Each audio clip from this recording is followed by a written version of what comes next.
What's up, fight fans? This is Kurt Taville with Counterpunch Boxing News, and I have some new news concerning Terence Crawford, Shakur Stevenson. Get this. Terence Crawford had a heavyweight on wobbly legs in sparring. Quote, he's got power. Wow. Honestly, I think that Bud beats anybody who gets in the ring with him, even at a higher weight class. I think he's got all the tools and ability to beat anybody and everybody. He's got punching power, boxing IQ, boxing skills and footwork. There's nothing he can't do in the ring, so I think he'd be a hard task for anybody. Another thing, his punching power translates to another weight class. I've been around the gym and seen him hurt a heavyweight, a 200 plus pound dude. He hurt him and he was in with wobbly legs. I was like, damn, this MFer can punch that hard. Those are the words of Shakur Stevenson, and let me counterpunch.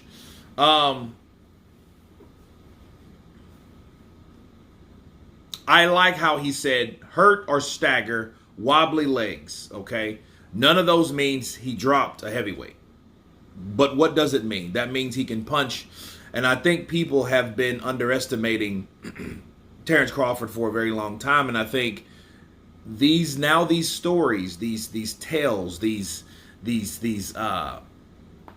chronicles, like I like to say, in sparring, now they're coming to light. Because before, when people said them, it was no different from Gervonta Tank Davis said that he knocked out a heavyweight. You guys remember that?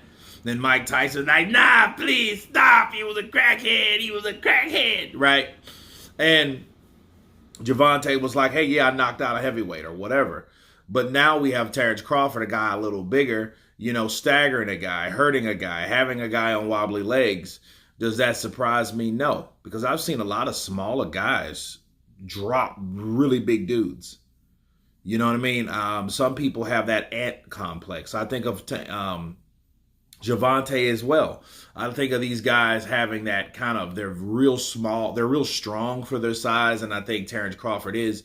I think Terence Crawford is extraordinary, though, due to the fact that, he's doing everything he says he's going to do. He's not a Gervonta Tank Davis, claiming to be the face of boxing, but making everybody have rehydration clauses and then not fighting for belts and not really challenging yourself, but want that title. And then you're twittering and fingers are doing a lot of talking and, not walking on Twitter.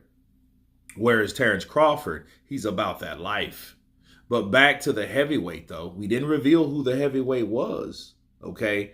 So we don't really know to confirm it. But I'm pretty sure anybody can hit you hard enough to get your attention. The question is, how exaggerated was it, if it was exaggerated at all? I think Terence Crawford generates punching power from the angles that he uses. Those switch hitting abilities is really no different from shifting. When you shift, you're moving your foot or your feet rather to generate a certain punch from a certain angle, so you can get more leverage on your shots. Triple G used to do it. He didn't do it as bad. I think of someone like Dimitri Pitrook, which was very, very successful at switch hitting, like he did to Danny Jacobs. He wouldn't have been able to get that shot off if it wasn't for him changing his stances, giving him more leverage on that shot to knock out Danny Jacobs. Kind of controversial, but he did put Danny Jacobs on his back. Facts, okay? So with Terence Crawford, I think he knows how to do that. That's why he changes stances. He just fights in one stance and then fights in another, but use those for his benefit when he wants to generate power.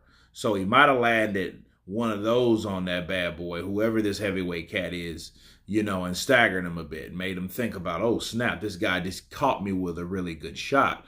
But then you'll never know how bad he was hurt because, for one, we wasn't there, and for two, he didn't hit the ground.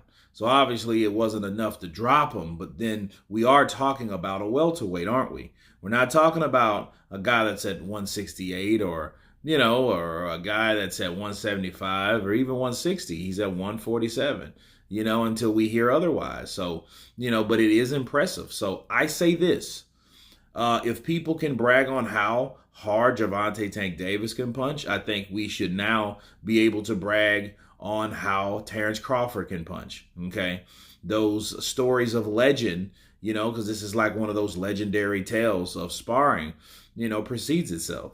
Why not add it to the pot of very small guys that are able to punch really hard and they get full satisfaction because they are so small.